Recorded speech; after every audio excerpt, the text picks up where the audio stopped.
Against the Rockets last night after dropping Game 1. LeBron and Anthony Davis combined for over 60 points in the Game 2 win, and now will look to take the series lead against Houston tomorrow night. So, Shannon, I start with you. Who wins Game 3? Who you got? It's good. Well, we see the recipe is somewhere between AD and LeBron to getting 60, 65 points, having about 20, 25 rebounds, and probably about 13, 14 assists. LeBron normally has 9 to 10.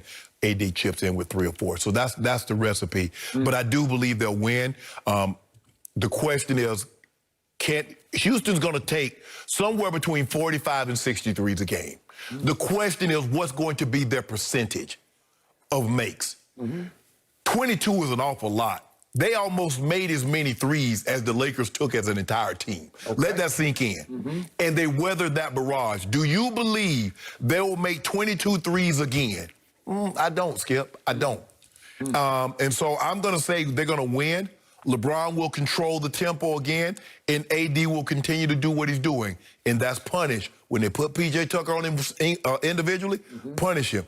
If they get Gordon, punish him. James Harden, punish him. That's what you're going to have to do. And as I mentioned before, I don't know the extent of the seriousness of JaVale's ankle, but I thought moving forward you were going to see less and less of true fives from the Lakers in this series.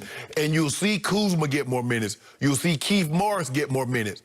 And deservedly so, because you need someone that can space the floor, that can hit shots, but can also defend on the perimeter.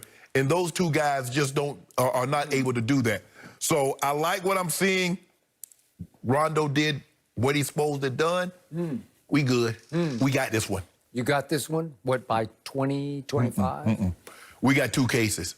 2 cases? A due on this one. We'll decide that tomorrow. But right now, right here, I've already predicted Lakers in 7. I'm sticking by that. And I believe the Rockets will win Game 3. But the key to that is Russell Westbrook. He is a superstar. He's still only 31 years of age, which is the same as James Harden is. And he has momentarily lost it. In the bubble, in 5 playoff games, he has lost it, shooting 39% from the field and 17% from 3. He has to get his act back together. He is a proud warrior, and I believe he will figure out how to do this, but he's going to have to swallow that pride and quit shooting threes. But Russell's 31-year-old body is different than James Harden's 31-year-old body. I mean, he has a lot more wear and tear, a lot more explosive, a more fast twitch. He's had some surgery on those knees that Harden has not had yet. That's true. By the way, James Harden still looks a little pudgy to me, but it doesn't. It's quarantine. Yeah. Is it quarantine? Yeah. But it doesn't bother him a bit. No. He's still got slither. He can still get by people. He's like, I don't need all the muscles. He said, I don't need a whole bunch of muscles to shoot this 3 on you. Nope, he does not. I believe Russell Westbrook will come to grips with, I can't quit missing 3-point shots. He was 1 of 5 in that Friday night game and 1 of 7 yesterday. 2 for 12 is exactly what the Rockets shot in the 4th quarter from 3. They can't shoot 2 for 12 from 3 in the 4th quarter, and I don't believe they will.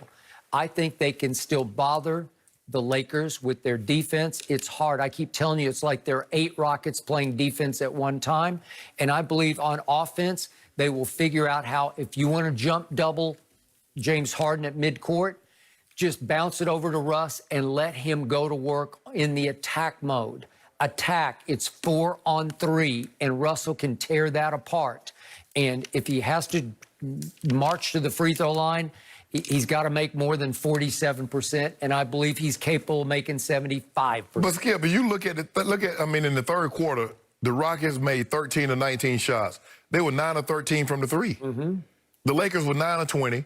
2 of 6 from the 3, and 3 of 8 from the free throw line. Markieff Morris made 4 threes in the 2nd quarter, right? Y'all made 9 of 13. Okay, is Keith going to make 4 more for you? If you're right about that, you got me. I lose. We need that. We just need to hit them couple. We just need to keep them honest. Really? And then when you keep them honest, y'all try to run them out there. The LeBron gets seams.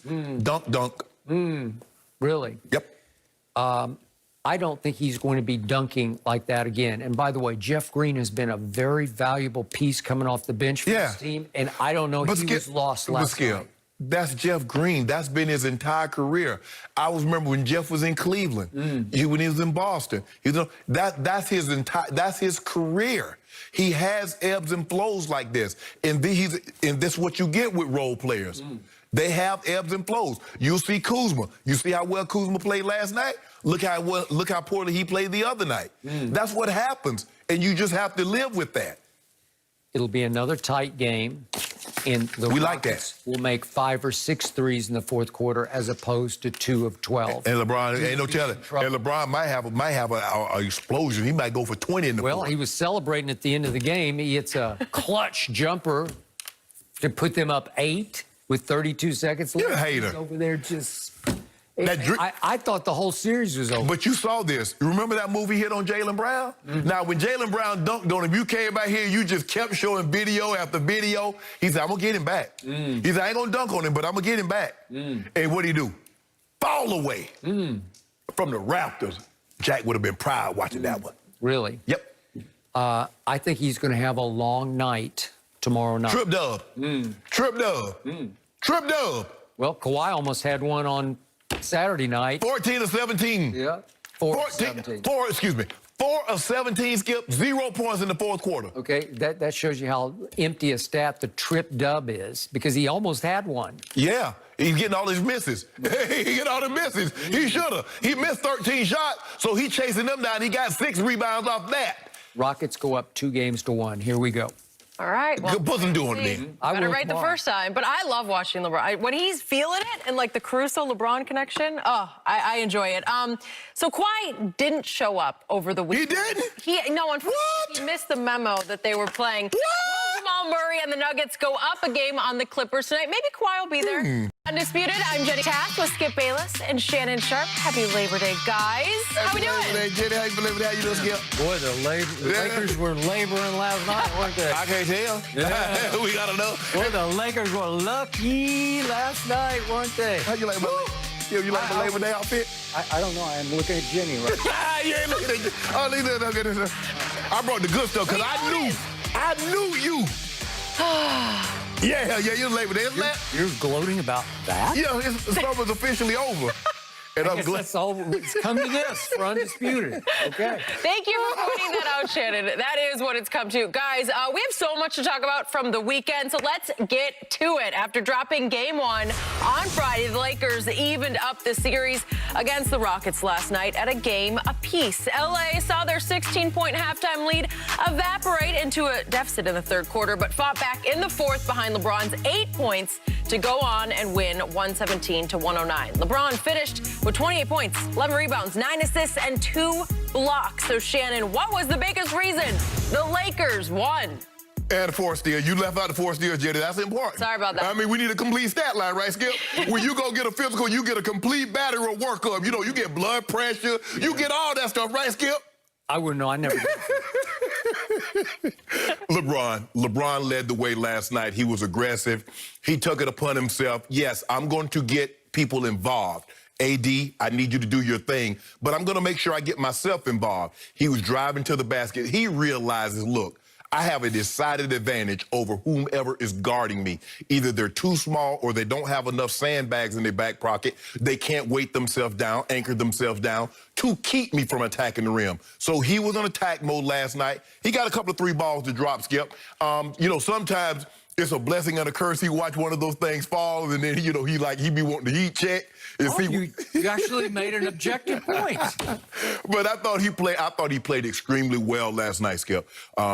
That pace that the Rockets play at, Skip, yeah, they're small. So if they're small, what must they do? They can't get into a whole bunch of half-court sets. They need to get up and down to give themselves an advantage, especially if you have bigs on the court. I think Frank Vogel is learning this is not the series for traditional big men. Dwight Howard and JaVale McGee probably not going to play as much as they would like to play, Skip. But I thought LeBron having to play 39 minutes, Skip, and you're asking a man. his side, so just imagine if you ask Karl Malone, say, mailman, we need you to play 40 minutes tonight, but we need you to do John Stockton's role also. We need you to run the point. We need you to make sure we get in and out of sets. And as a matter of fact, we want you to play guard one of these small guys on the perimeter from time to time. And he was able to do that. I thought LeBron played unbelievable. AD played unbelievable. The first half, Skip, I don't think they could have played any better than what they played the first half. They did a great job of mixing it up. They were jumping in and out of zone. They were playing man coverage. But we know one thing about